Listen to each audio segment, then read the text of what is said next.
as there is a dispersal policy, which means you should move across the road to safety. Thank you.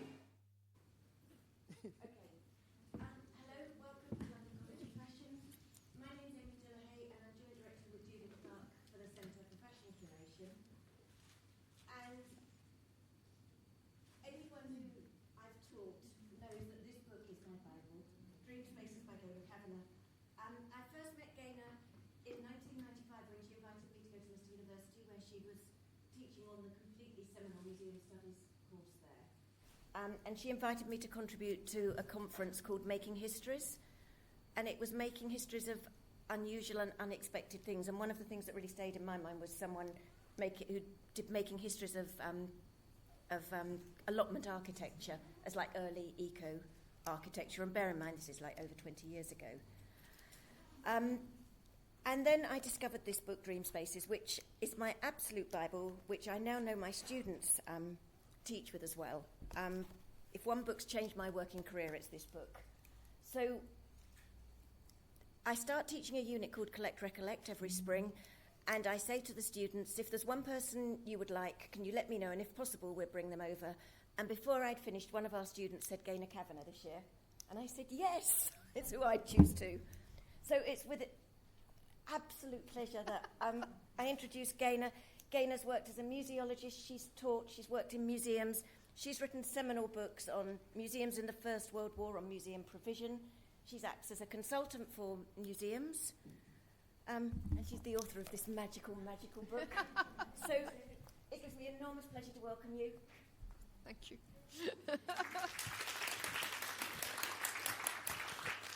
Well, I feel very honoured to be invited, and I hope that in the next 50 minutes or so, can live up to that kind of introduction.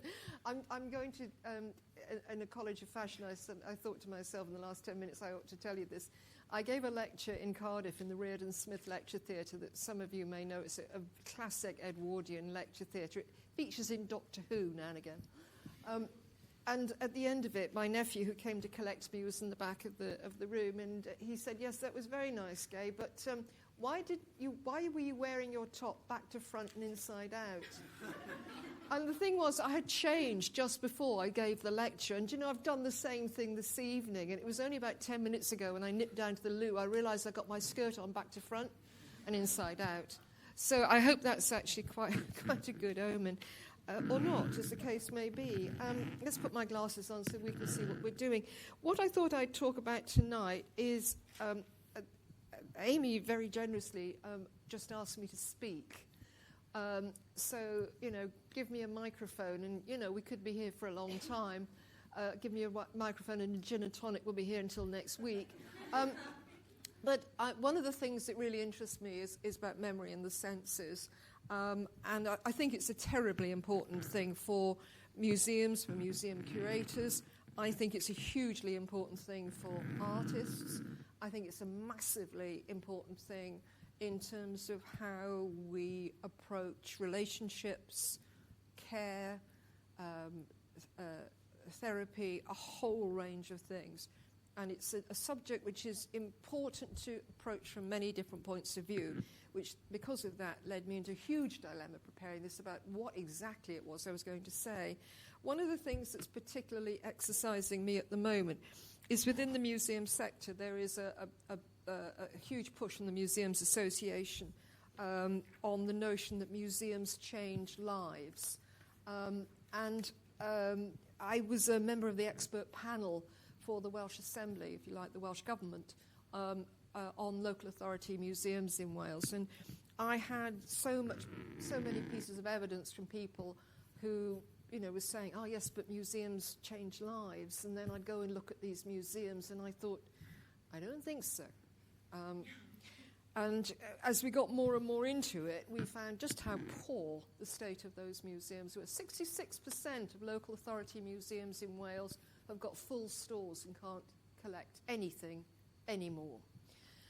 And how you change lives from that position requires an enormous rethink about your purpose, your methodology, your criteria for action, your organisation, the way that you look at material, and so on and so forth. and what I don't want to do is to turn this into a diatribe, because what I do believe is that access to objects, to the way that we can relate to objects is a very important subject. And yes, there are times when access to objects can have an enormous emotional and positive effect on us. So the question is why? What is it about having access to objects, particularly museum objects, which have been collected and isolated in museums for specific purposes? What is it about that?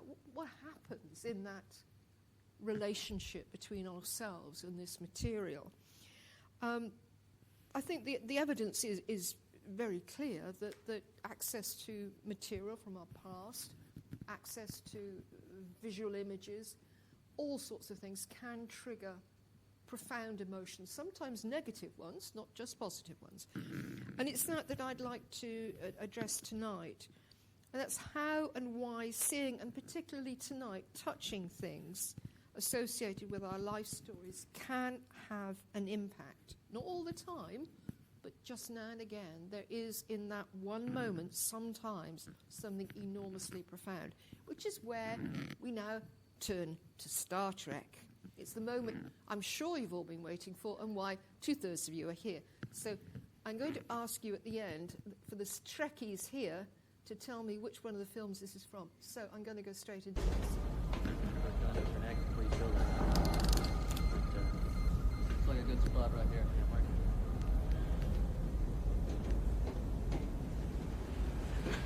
Isn't it amazing? This ship used to be a nuclear missile. It is an historical irony that Dr. Cochrane would choose an instrument of mass destruction to inaugurate an era of peace.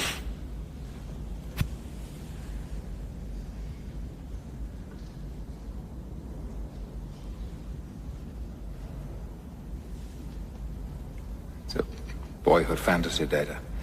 I must have seen this ship hundreds of times in the Smithsonian, but I was never able to touch it. Sir, does tactile contact alter your perception of Phoenix? Oh, yes. For humans, touch can connect you to an object in a very personal way, make it seem more real.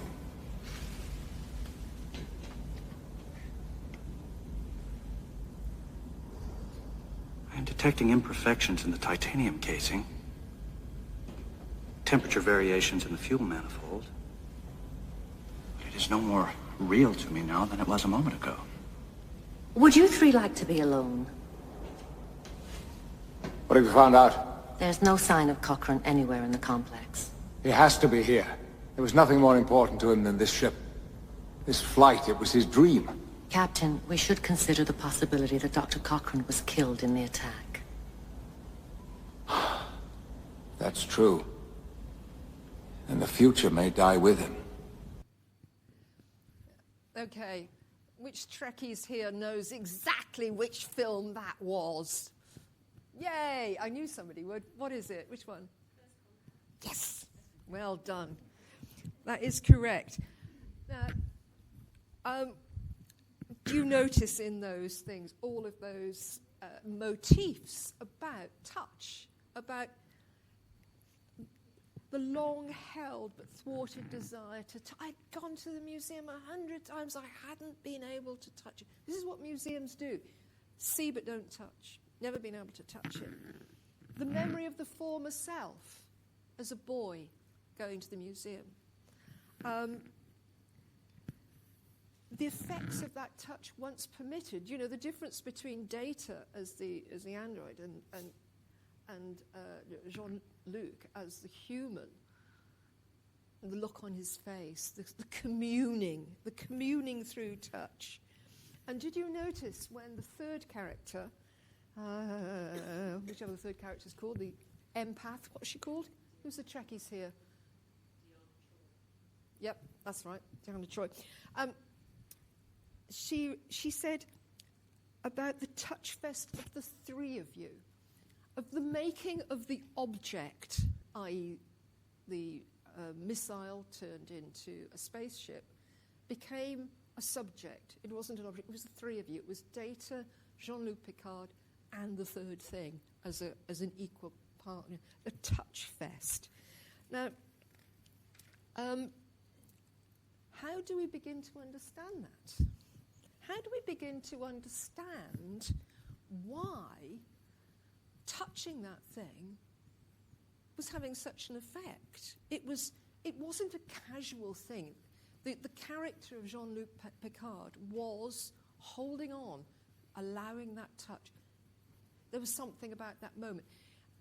So, and I know that most of us here have actually been in a moment like that when all of a sudden something is in the palm of your hand.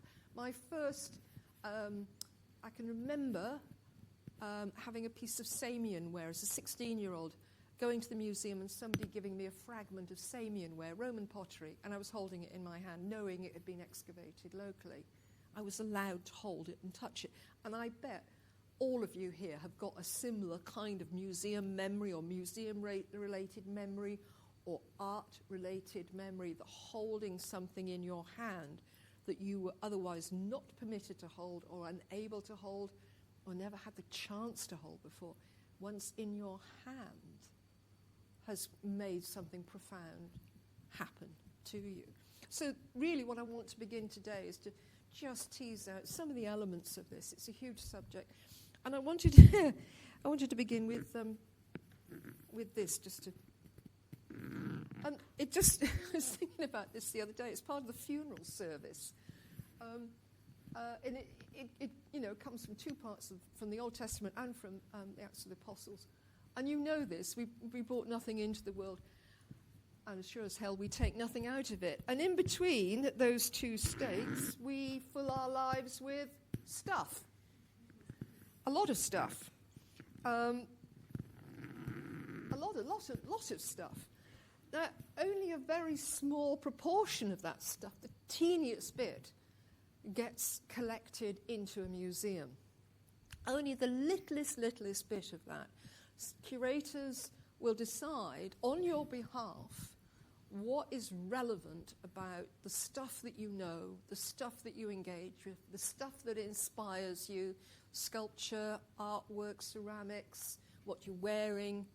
What in that is so important, that tiny fragment of that which you know yourself goes into a collection.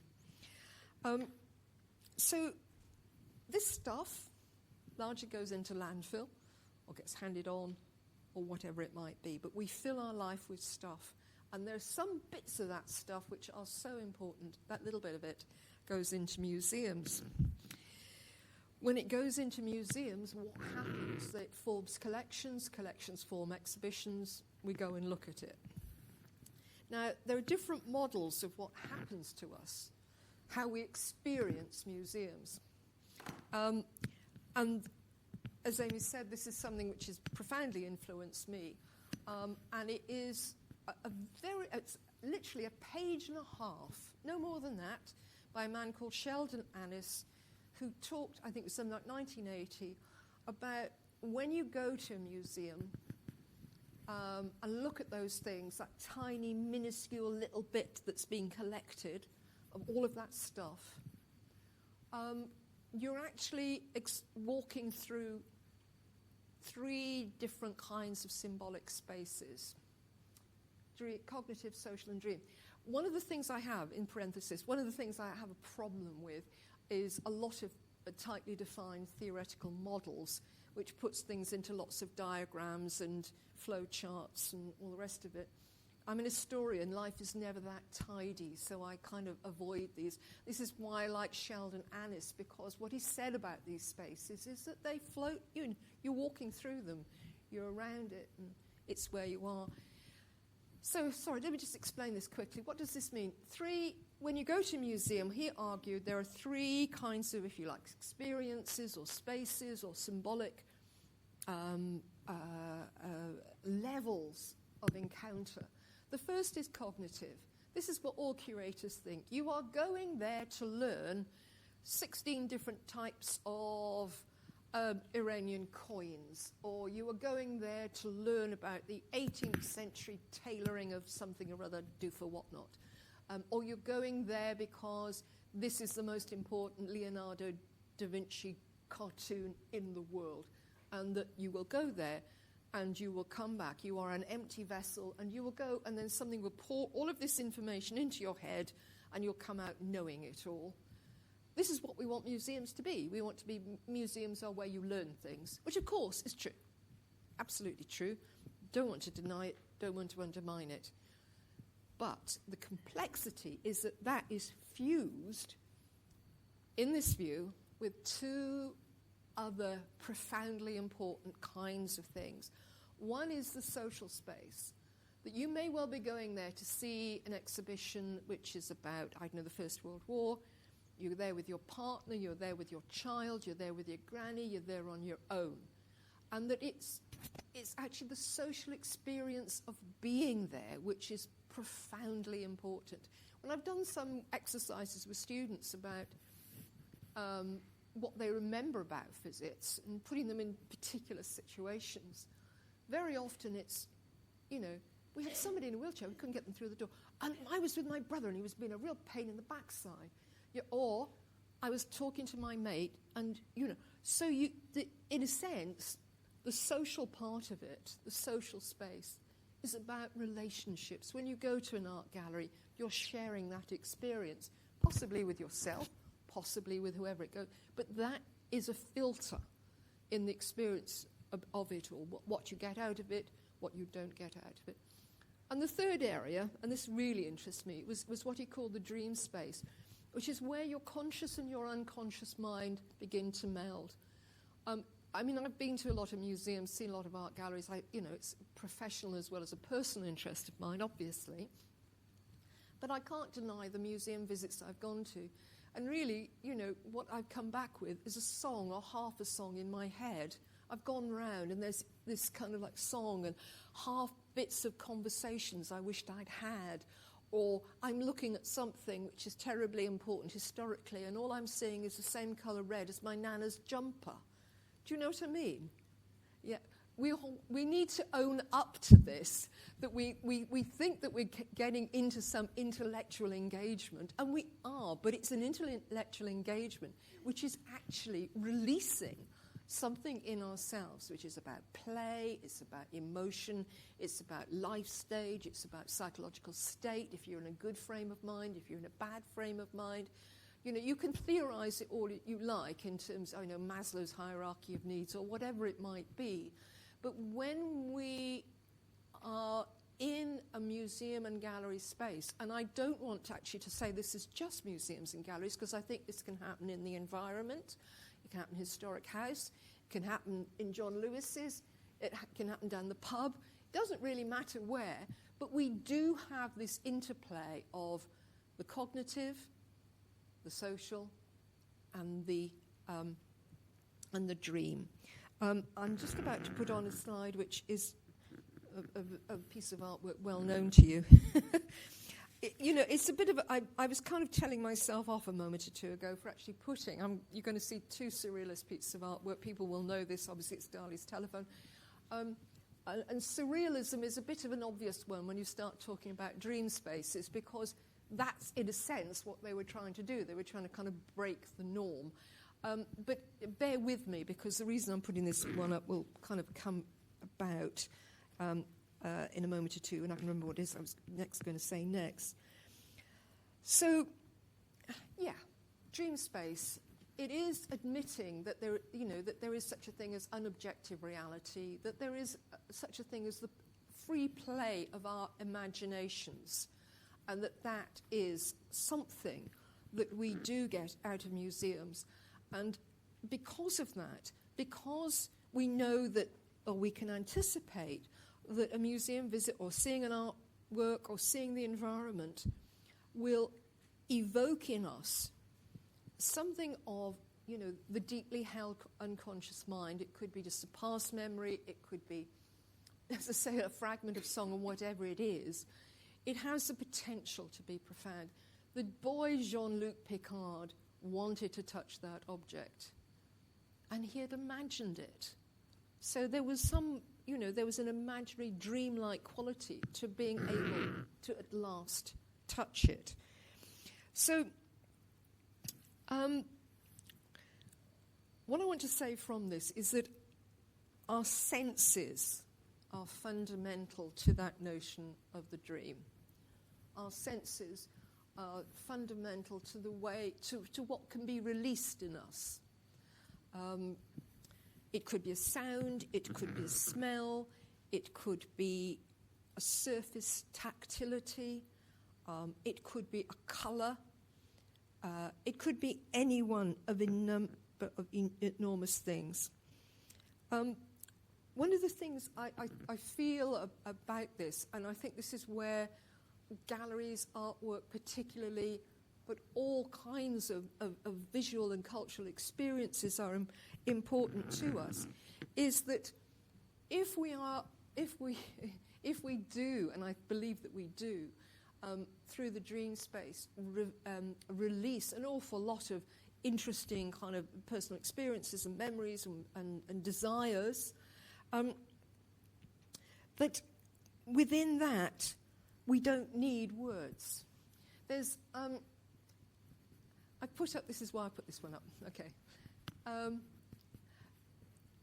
You don't need to have had the experience of picking up a lobster or using an old telephone to be able to imagine what it would be like to pick up that phone and put it to your ear. You can imagine it. It's there. It's something that you, because you have a history of touch, and you can imagine the crickle crackle if you picked it up. You could imagine what if the lobster was alive and it tickled you on the chin. You can imagine the clunk that might come. So the very fact that I haven't put a label up there, I haven't told you what to think, most probably, and you've most probably got your own, you may have done Dali at A-level, most probably done an essay on Dali or surrealism or whatever. All of that is kind of connected in that one image. It takes me ages to work this one out, but somebody once said to me a long time ago, we need words to give meaning, but when we have meaning, we can throw the words away. I now know that's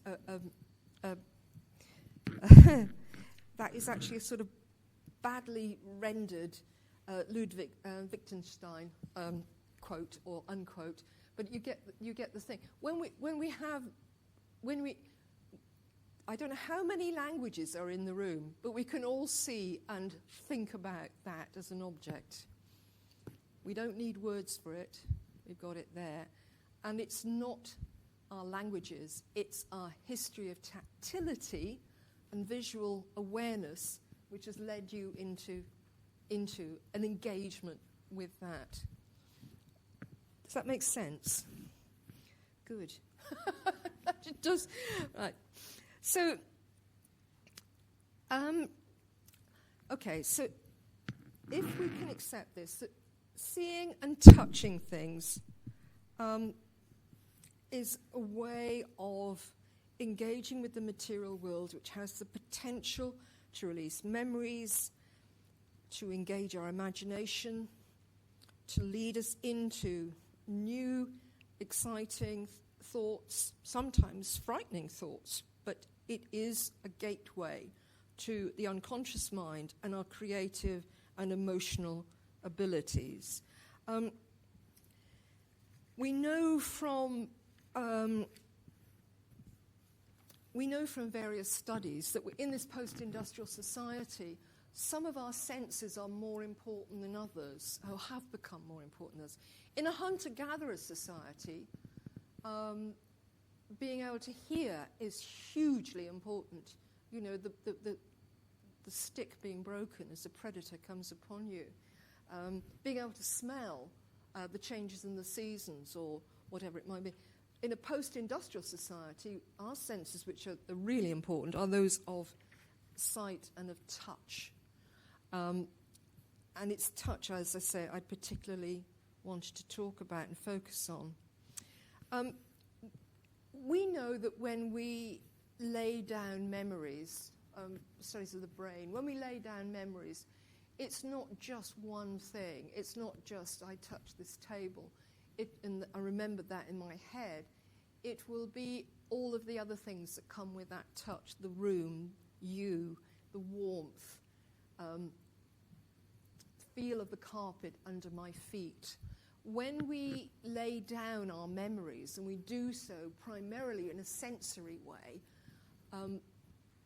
we use all of that information. It's called cross-modality.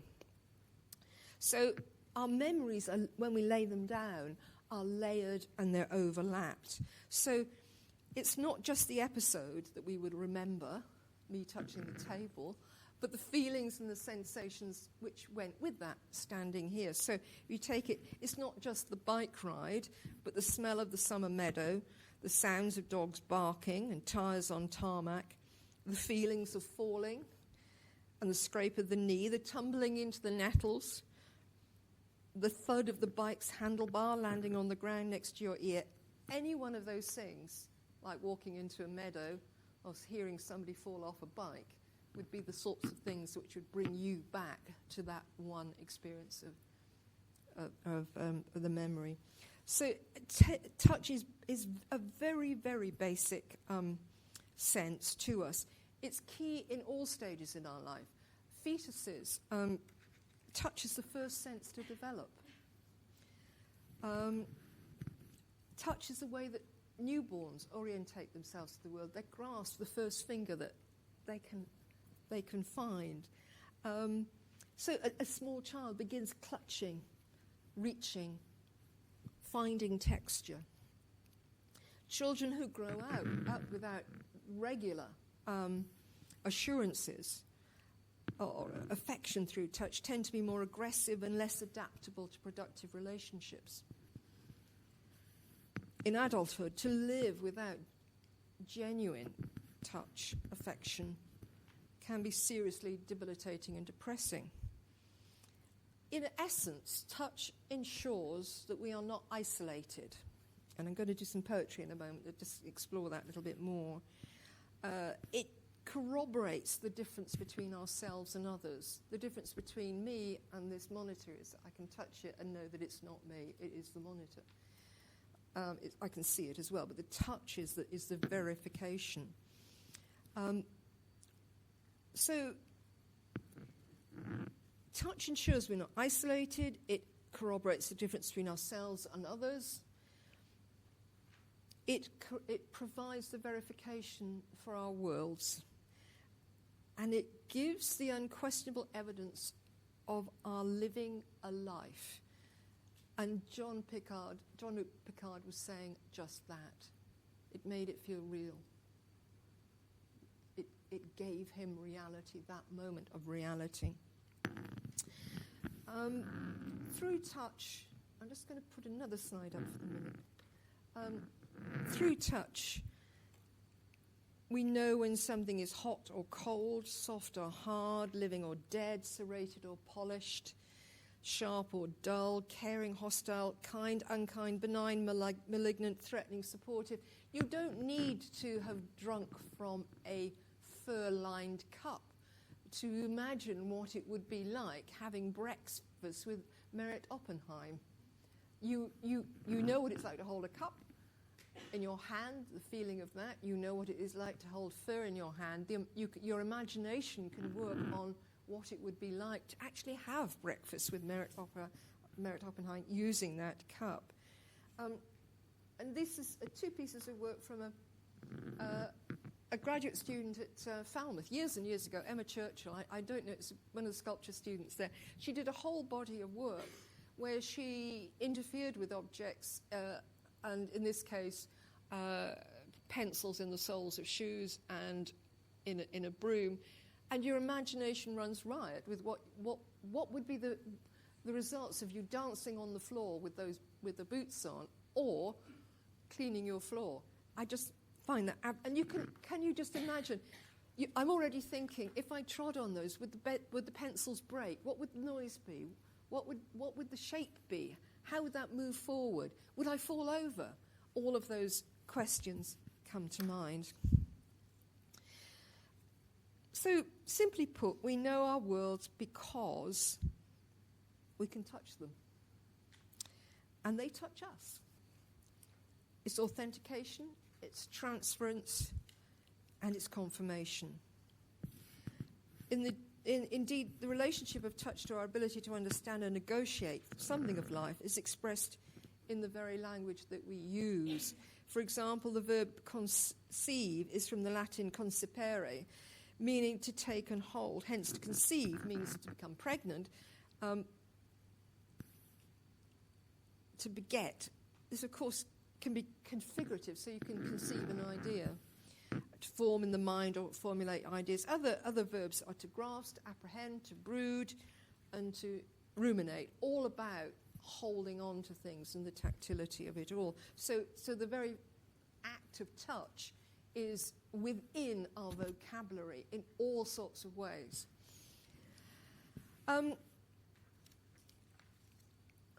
It's evident, I think, from so much work that you can,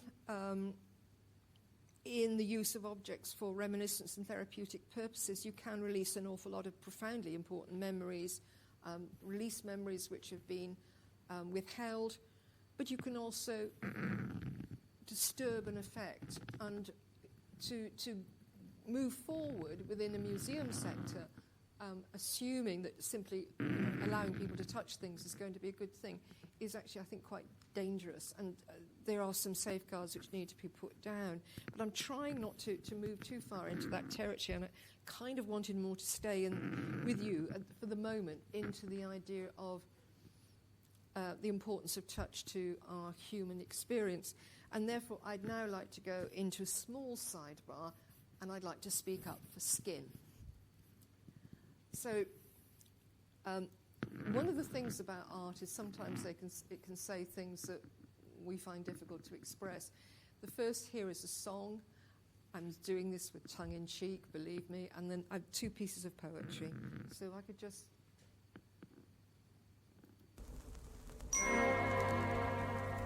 You gotta have skin. All you really need is skin.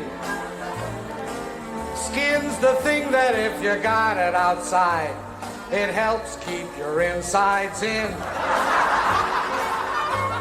It covers your nose, and it's wrapped around your toes. And inside it you put lemon meringue, and outside you hang your clothes. Skin is what you feel at home in, and without it furthermore, both your liver and abdomen would keep falling on the floor, and you'd be dressed in your intestine. A Siamese twin needs an extra set of skin. When the doctor knows that you're feeling sick, where does he stick his needle in? In the end of your skin. All your friends and all your kinfolks, whether poor or whether rich, they have all got lots of skin, folks. It's convenient when they itch, nothing can match it when you scratch it. It fits perfectly. Yours fits you and mine fits me. When you're sitting down, it folds and looks grand. And then when you stand, it's where it's been. Ain't you glad you got skin? When you were just a little baby, why your skin fit fine. And it still is gonna fit you when you're 6'9". So whether you're fat, tall, big, small, chubby or thin, ain't you glad you got skin?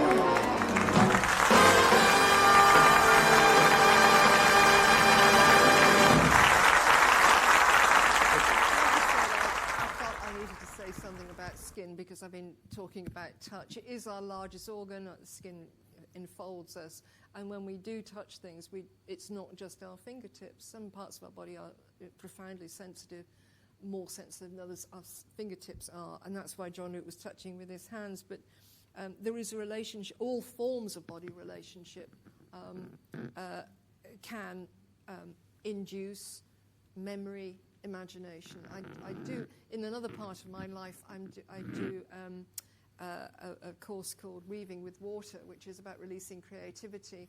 And one of the things that I get the students to do is what's called body listening, which is, we were so used to kind of having music kind of around us, and I actually get people to lie on the floor and experience music through the floor.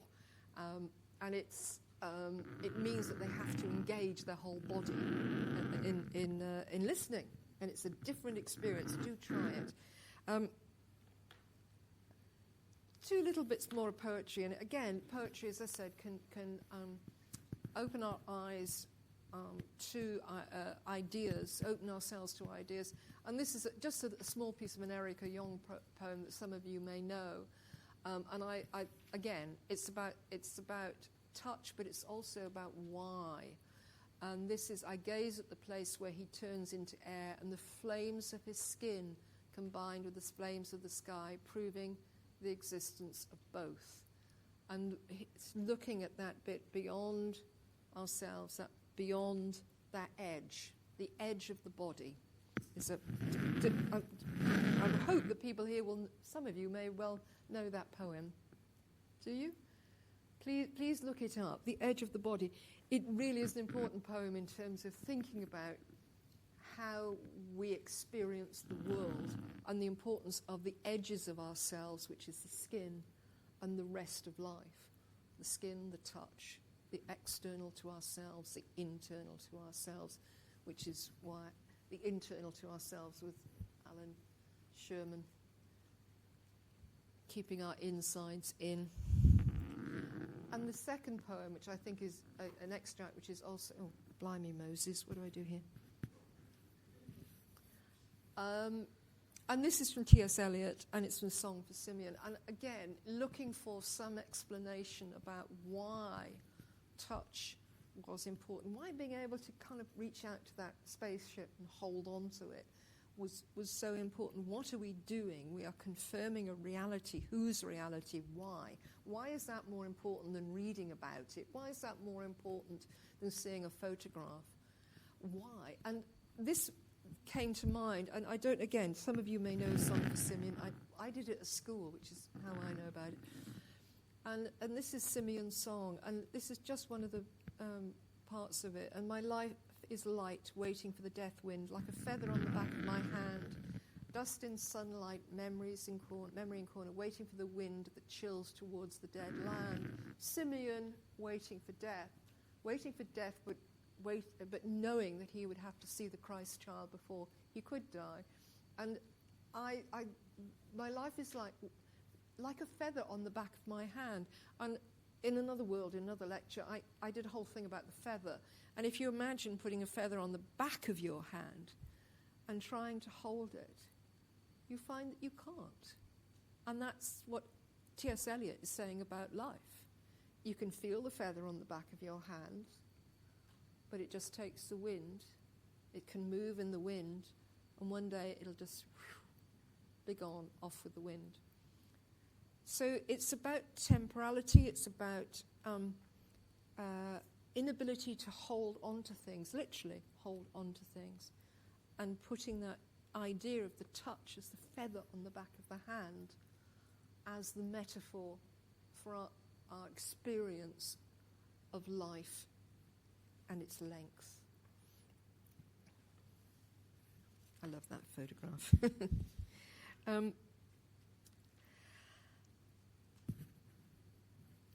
I'd just like to, I've no idea how I'm doing on time. Am I boring everybody stupid? Pardon? 7:45. It's nearly 7:45. Right, okay, so I'll wrap up and we'll... Yeah, sure. minutes, but Okay, fine. I don't feel you need to rush. Well, as I said, I'm just being aware that through this I've just been editing out so many things because I really want to get to the essence of it all, and I hope that, that you'll find something useful in this. I'll go to what I want to say in conclusion, and then I think perhaps if we could expand that through discussion and whatever. I have some extra things, but I'm going to, just focus now on trying to tie it all together and then perhaps engage with you in some of your thoughts and your experiences. So what have I been trying to say? What have I been trying to get at? From the cradle to the grave, we fill our lives with stuff, which we negotiate, we accumulate, we discard, as we constantly define and redefine ourselves in the world. We had a lovely afternoon with the magical curator students looking at how we would choose objects to represent ourselves. And if we did that year on year, it would be interesting how we would redefine what we would collect to be about us. So, but we use, and if you've ever moved house, changed whatever, you or changed your wardrobe, whatever it is, we move our stuff around in our lives, and the way that we're using stuff is about defining and redefining who we are. We know ourselves because we can experience our stuff through our senses and through the random examinations that take place both in our conscious and our unconscious minds, shaped by who we are, when we are, and how we are. At some point, a museum might come along and collect for eternity, because that's what museums are supposed to be about, something that has meant something to us, to you, about your life. Perhaps it's Cochrane's spacecraft that, funnily enough, ended up in the Smithsonian. Why did it end up in the Smithsonian, not the Science Museum? I don't know. Could be something to do with film funding. Perhaps one day we will see that something, recognise it in its museum, and for a moment feel grounded in our own reality. Maybe, like Jean-Luc Picard, we will be allowed to touch it. And the experience through our fingertips will tell us that thing beneath our hand is real. And therefore, by inference, so are we.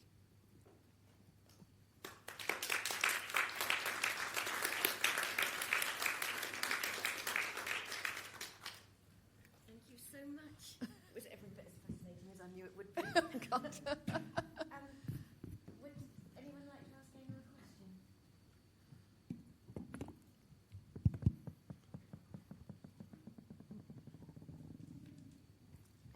Shona, one of our ex-students. Oh, thank you so much. So I think it was really interesting talking about, the whole speech you made about how the eventuality was you could actually touch something. And I think a lot of what, we're taught is how to get someone to feel like they're touching it. I mean, what are your thoughts on that? Talking about being on museum boards, and how do you evoke that feeling? Or do you have any comments on that generally? I mean, in general, in terms of museum practice, touching things depends on a whole range of factors. Textiles is a really difficult area, which doesn't mean to say that it's impossible. I think that I'll give you an example, which I would hope that a local costume person would have known this. And this is from a nursing home. It's in Dream Spaces, but it is a real situation. We're in a nursing home, a very elderly lady there, and the care staff in the home were trying to get a green cardigan onto her, and she fought them. She fought them tooth and nail. She didn't want this damn thing on her. And eventually, time went on, and they just gave up. And then somebody quietly said to them, she came from a fishing community. Wearing green was hugely unlucky. So in her community, she wouldn't have worn it. Now, it would have been lovely if somebody from the museum had actually trained the staff to know what the experiences of the fishing community women would have been like. So I'm slightly trying to get around this issue of textiles being a very, very difficult area for touch. However, there are means of doing this. One is to actually move into things which can be handled. So accessories, much easier to handle. Things which enable you to care for fabrics. There's a whole. If you can't do the textile, then you do something else. Yeah. Which is why those women talking about. Sorry, it's another side. I didn't use it. Talking about ironing, because they talked about ironing. They talked about the home. They talked about what they wore. They talked about how easy it was, how difficult it was. Sorry, am I answering your question? Yeah, I think I'm babbling away here. No, it's so interesting, but I think it's really interesting. I don't know, just to ask you about, oral history or using text to evoke the touch. Like, have you got any thoughts on that? Oh, well, actually, I did notice that you've used a T.S. Eliot quote in the little exhibition, haven't you? Yes. You can find things. It's one of the things I feel about provoking people's imagination. There are some things that you can do which will make something more interesting, more imaginative, more playful, more engaging. But there is a limit. You cannot make anybody think or feel or react in the way that you think they're going to. I think that's the most wonderful thing about museums, is that the visitor is by definition subversive. We're all subversive agents in museums, because they all say to us, look at this, and you're looking at it thinking, yeah, that's really dull, but that's interesting. It's a difficult one. It's a difficult one, which doesn't mean to say you can't try. Thank you.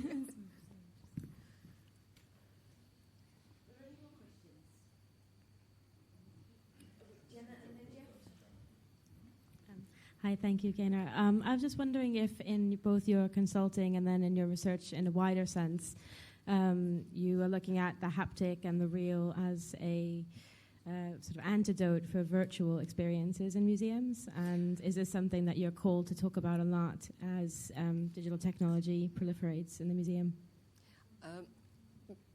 Touching things as an antidote to the virtual, or obviously as something that sits alongside it in the 21st century. I'm having trouble hearing this. Sorry, or something that sits alongside in the 21st century, the museum experience, the digital and the haptic. Jenna's saying that because there's so much emphasis on digital. Oh yeah. How do you balance that with haptic experience? Do you know, one of the things that I've got a bit of a thing about rhetoric, particularly museum rhetoric, and we're in the museum profession. We're really good at coming up with rhetoric. Two of the things that really bugs me, one is that objects speak for themselves, and the next time I hear an object speaking, then you can put me in a white coat and take me away, wrap me up and send me off, because as soon as my cooker starts talking to me, we're in real big trouble. The other thing is that museums deal in real objects. Well, excuse me, this is a real object. This is a real object. So what do we mean? Well, museums perhaps deal in special objects. I think if you've ever sat with a group of small children, bigger children, when they've been allowed to handle something, it can be. It's not always. This is the trouble with the rhetoric. It can be an experience which is transcending. It can be. You are holding a coin which was used by the Romans. You are using, this is a medieval coin, or this is something that people use to tie their boots up with. Then you've got to contextualise that, and then you. So, is it better than a surreal or a digital experience? They all have their place. I mean, we cannot deny that children, adults, us, have got better access than ever before to information. And that actually what we should be doing is allowing the interplay of all of that, not either or. Maybe we should be saying both and. Do you think as museums have increasingly been encouraged to engage with learning, that the institutions have lost a sense and the value of imagination and the imaginative. It's really sad that's really sad, because if you are engaged in learning, by definition, it has to be about the imagination. One of the things about museum learning is that it has been completely focused on what's called cognitive gain. This is a bottle. Everybody repeat after me. And this is a bottle from the 2017. And it's beginning to move away from that. Not entirely, but it is still actually situated in cognitive gain. Whereas, in fact, the most effective means of long-term cognitive gain is to appreciate that this is a bottle from 2017, but to associate it with some relational value or some positive experience or some means of exploring that more intelligently and imaginatively. So the fact that I know exactly what you mean, because, again, looking at so many museums for the report and so on, it was heartbreaking, how often the creative opportunity had not been taken. That you could see a formula appearing that was in this museum and in this museum and it was in this museum. And you just knew that the potential was only about that much of that much. And that really it's about opening ourselves professionally to an awful lot more that can be going on. Which is why, being here, studying as you are, looking, critiquing, engaging, is really important.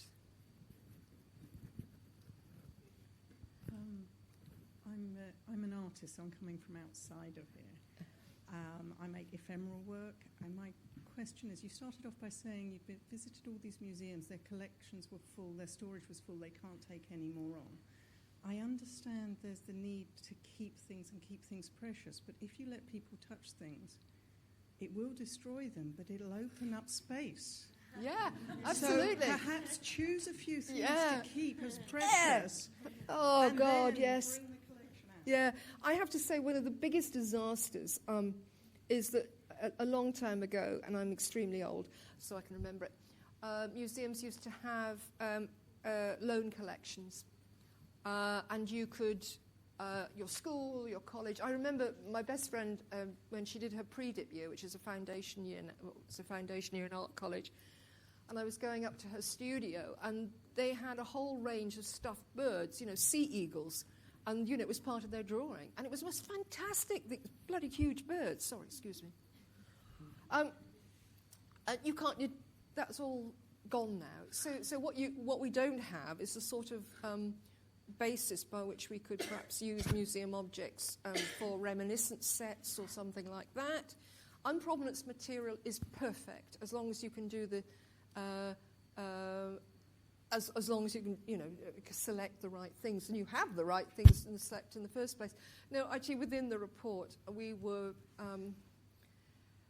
we put some fairly radical proposals, because if you have your stores absolutely full, you must be questioning. Is it relevant? If it's going to be full, it's got to be full of the most relevant stuff. If it's full of stuff which is not relevant, then why are we holding on to it? And I feel quite radical about disposals. But the argument against that, would be that who are we to say that it's not valuable, because in 10 years' time it might be considered valuable? Oh, yes, absolutely. In the 1960s, do you remember the time, no, you won't. I can remember the time. When they took down the portico of the Euston Station, everything to do with the Victorian era was dreadful and heavy, and let's get rid of it. So that's why the portico of the Euston Station came down. At just about that time, the Birmingham City Museum was thinking of getting rid of its pre-Raphaelite collection because, it was sentimental. Still is. Not that I'd get rid of it. So there was a phase where it simply went out of fashion. Stuffed birds in museums went out of fashion, because why would we do that? Let's go out in the environment, use binoculars, it's far more effective. Of course it is. But now we can look at them in a different way, so you can rediscover things. I think the problem with those 66% of museums that have got full storage is a substantial proportion of the collections which fill the storage are not contextualised, are not recorded, are duplicated, and are not representative. I said this to the Welsh curators in one of the reports that we gave back to them. I said to them, if you imagine that all the other records of your town were lost, newspaper accounts, telly, archives, and what you have are the objects in your museum as the history of your town, and somebody came from outer space, or London, if you're in Wales, you're a long way away, and tried to make the history of the town from what was in that museum, would it be representative? And the answer is, I'm afraid, no, because a lot of it has come through cycles of redundancy, passive collecting, easy, let's have one of those because it's free. Whereas stuff which is relevant has been passed. And I think the degree to which you've got that big gulf is, go to the, places like the Museum of London or Glasgow museums, who are taking on, the difficult, complex, amazing record of our lives in that area, and do so bravely, and you get the measure of how disparate that whole thing is. Yes, I'm with you. I'm with you. We've got time for one last question.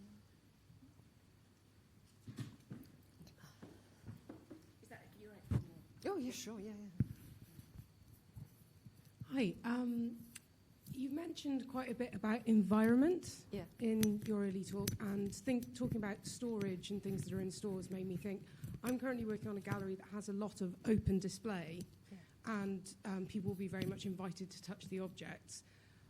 What do you think is sort of the difference for in terms of experience of going behind the scenes and touching things you're sort of quote unquote not allowed to touch versus bringing it out into the open? Illicit touch. God, let's all have some of that. No, I'm sorry. There is something magical about breaking the rules, isn't there? I'm conceding that. I think about the way that some museums have used open storage, like the University of British Columbia in Vancouver, who, 30-odd years ago, developed an open storage system, which was by far and away some of the best that we've seen.